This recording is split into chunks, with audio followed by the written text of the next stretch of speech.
Hello guys, welcome to my channel. आज हम बात करने वाले हैं ओलेक्ट्रा ग्रीन टेक की। फर्स्ट ऑफ ऑल अंडरस्टैंड करेंगे कि ओलेक्ट्रा ग्रीन टेक करती क्या है, और उसके बाद हम कुछ इम्पोर्टेंट टॉपिक्स पे डिस्कस करेंगे, जैसे कि टेक्निकल चार्ट और इनके फंडामेंटल एनालिसिस पे। सो गाइस, प्लीज़ वीडियो को अंत तक देखना, बहुत अच्छी चीज़ें सीखने मिलेगी। ओलेक्ट्रा ग्रीन टेक लिमिटेड जो है वो फाउंड हुई थी 1992 में, और कंपनी जो है प्राइमरली इंगेज है manufacturing of composite polymer insulators and electric buses. तो अभी जो इलेक्ट्रिक बसेस चल रही हैं और उसके जो पॉलीमर इंसुलेटर्स यूज़ होते हैं, उस बिज़नेस में ये इन्वॉल्व है। कंपनी बेसिकली ऑफिस जो इसका सिचुएशन है वो है हैदराबाद में। अगर हम इसकी वेबसाइट पे जाते हैं तो वेबसाइट को ओपन होने देते हैं।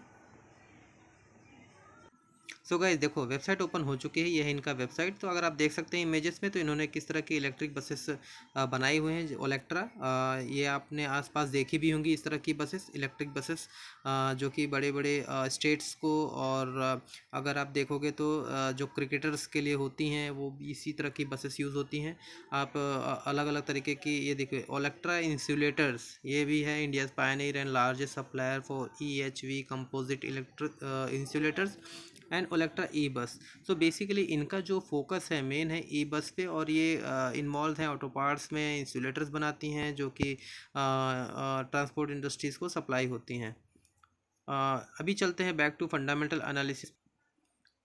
तो दोस्तों, छोटी कंपनी है, स्मॉल कैप कंपनी है, 8,000 करोड़ की कंपनी है। इसका करंट प्राइस है 1,078, जो कि हाई इसने मारा था 1465 रुपये का। स्टॉक पी 132 चल रहा है। बुक वैल्यू 102 रुपये की है। ROC ROE बहुत अच्छा है, 13% है। डेट ना के बराबर है, 134 करोड़। और अगर आप इनका सेल्स ग्रोथ देखो तो काफ़ी अच्छा है, 23.3% का सेल्स ग्रोथ है। अब इनके हम क्वार्टर्स की बात करें तो क्वार्टर्स की बात में जून क्वार्टर्स में अगर आप देखोगे तो इनकी सेल्स जो है थोड़ी कम हुई है, 216 करोड़ की ही सेल्स है, और रिजल्ट्स इतने अच्छे नहीं आए हैं। बट इसका मतलब ये नहीं कि कंपनी ख़राब है। इनके एक्सपेंस जो है वो भी कम है। अगर ऑपरेटिंग प्रॉफिट मार्जिन देखिए तो ज़्यादा है, 19% की इनकी ऑपरेटिंग प्रॉफिट मार्जिन है, जो कि बहुत ही अच्छी बात है। अब इनका नेट प्रॉफिट जो है 18 करोड़ है, क्योंकि सेल ही कम हुई है।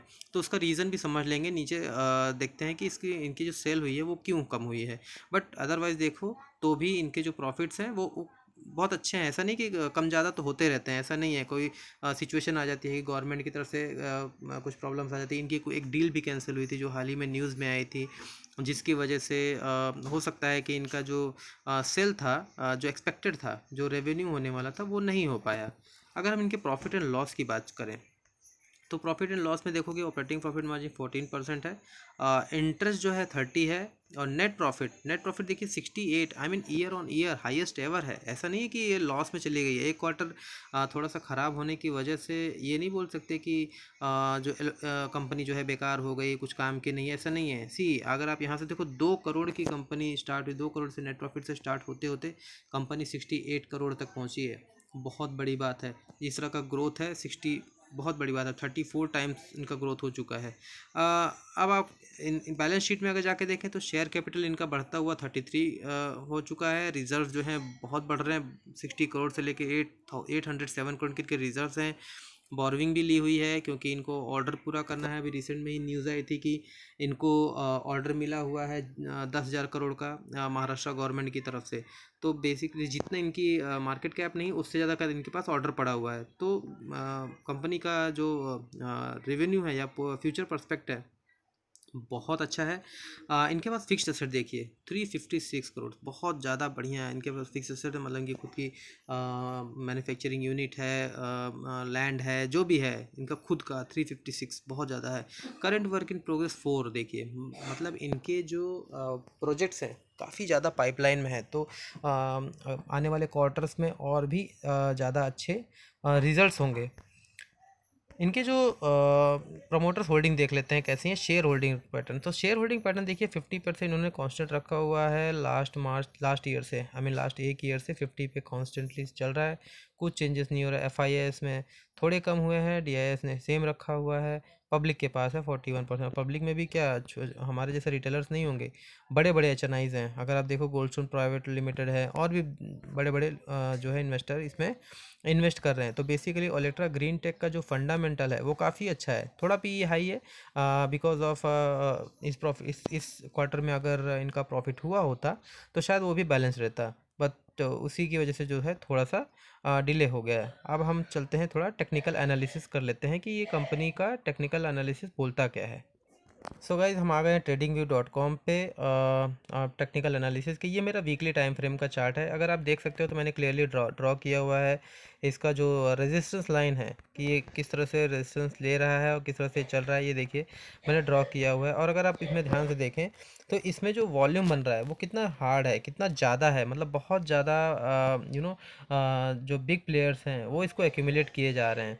अब ये इस पर हुआ क्या, देखिए ये इसको 10,000 करोड़ का ऑर्डर मिला, वो यहाँ से लेके यहाँ तक रन किया। और उसके बाद एक न्यूज़ आई कि इनकी किसी कंपनी के साथ जो डील हुई थी वो डील जो है वहाँ से कैंसिल हुई है। तो उससे क्या हुआ, जो स्टॉक है वो नीचे आता चला गया। अब मैं दिखाता हूँ कि हुआ क्या था। अब जैसे वो ये जो स्टॉक है यहाँ से स्टार्ट हुआ और यहाँ तक फॉल होता हुआ आया, और इसमें कॉम्बिनेशन है, ऐसा नहीं कि खाली डील की वजह से नीचे आया। बेसिकली क्या हुआ, बड़े प्लेयर्स इसको यहाँ तक लेके गए। अब उसके बाद उनको तो सब पहले पता चल जाता है कि भाई कि क्या होने वाला है क्या नहीं होता, इनसाइड खबर होती है। तो बेसिकली क्या हुआ, वो लोगों ने ऊपर से सेल करना चालू हुआ और क्वार्टरली रिजल्ट भी उसी में जो है ख़राब आ गए। तो वो एक अलग ही एडिशन हो गया जिसकी वजह से ये स्टॉक जो है टॉप से 27% अप्रॉक्सीमेट नीचे आ गया। तो मैंने मॉर्निंग में एक ट्वीट किया था, मैं आप लोग को ट्वीट दिखाता हूँ।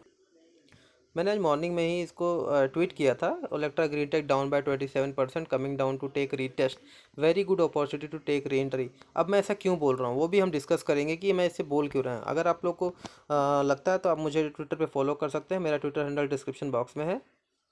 यस हो गाइस। सो अभी मैं ये क्यों कह रहा हूँ कि ये गुड एंट्री और फॉर एंट्री, मतलब एंट्री लेने के लिए अच्छा टाइम क्यों है, ठीक है। मैं इसको आपको बताता हूँ, ये ड्राइंग डिलीट कर देता हूँ और ये भी कर देता हूँ। तो बेसिकली क्या हुआ कि ये जो स्टॉक है इसने क्या किया, यहाँ से लेके यहाँ तक एक बहुत बड़ा राउंडिंग पैटर्न बनाया। ये देखिए ऐसे दिख रहा है आपको, यहाँ से इसने राउंडिंग पैटर्न बनाया और वहाँ से इसने ब्रेकआउट दे दिया ऊपर।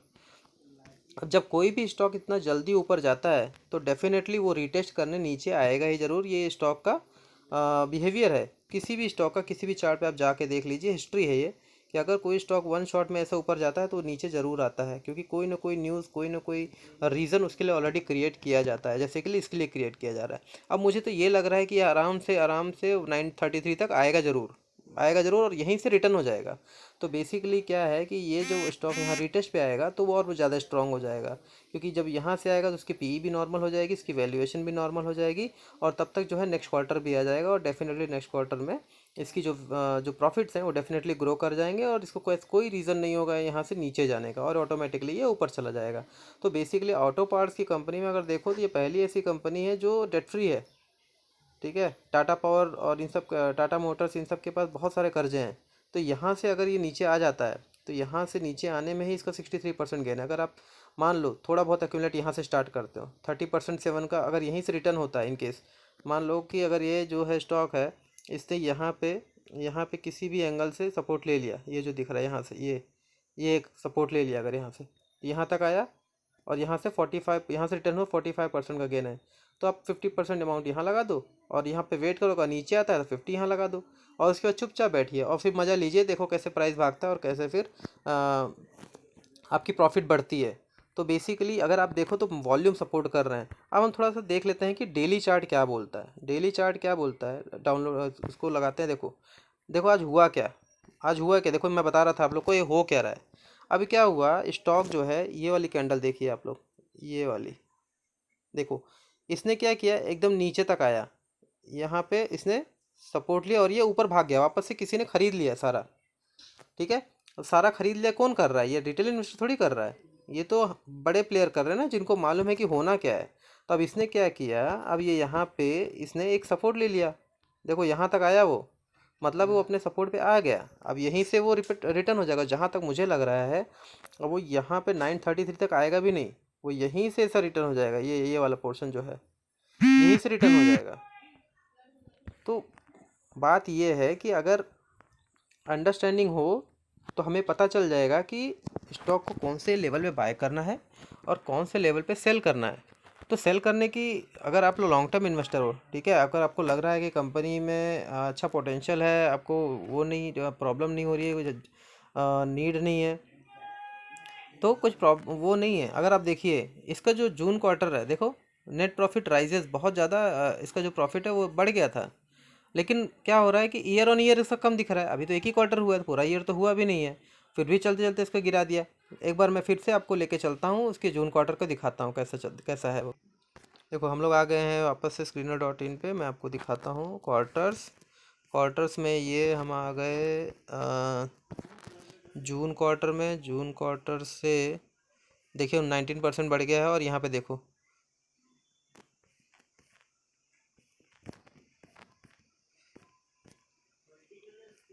जून क्वार्टर में इसका जो ऑपरेटिंग प्रॉफिट मार्जिन है, ये देखिए 19% बढ़ गया है। तो इसका एक्सपेंस जो है बढ़ गया, थोड़ा सा एक्सपेंस भी कम हुआ, लेकिन सेलिंग कम हुई, जिसकी वजह से इनका जो नेट प्रॉफिट है वो थोड़ा सा कम हो गया है। सो दोस्तों, तो ये था हमारा टेक्निकल एनालिसिस। मेरे हिसाब से it's a very good opportunity who can buy, because नीचे से देखिए उस रिवर्सल लिया हुआ है। और मेरे ये जो वीडियो है इसका पर्पस सिखाने का है, ये कोई रिकमेंडेशन नहीं है कि बाय करना है या सेल करना है। आप अपना ड्यू डिलीजेंस कीजिए, अपने एडवाइज़र से सलाह लीजिए, उसके बाद ही कोई एक्शन लीजिए। मेरे कहने से खाली सीखना है। अगर आपको मेरी वीडियो अच्छी लगी हो तो लाइक कीजिए, सब्सक्राइब कीजिए। मैं ऐसी वीडियो और लाता रहूँगा, सिखाता रहूँगा। और तब तक के लिए bye bye, thank you very much. मिलते हैं नेक्स्ट वीडियो में।